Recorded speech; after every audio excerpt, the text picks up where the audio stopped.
24 ঘন্টার মধ্যে ঠিক আছে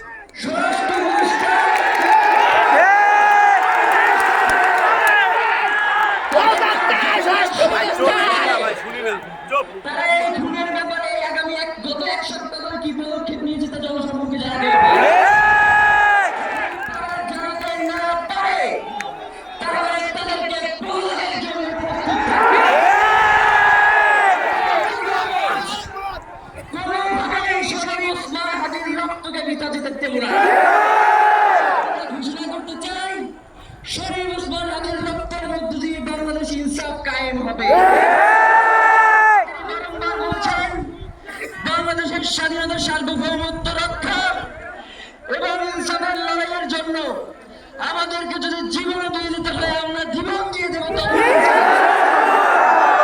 সুতরাং প্রিয় বন্ধুগণ, আমাদেরকে ইনসাফের লড়াই লড়তেই হবে। আপনারা রাজি আছেন কিনা?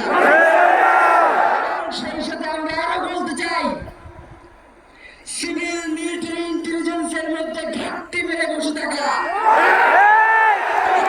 চিহ্নিত করে গ্রেফতার করতে হবে।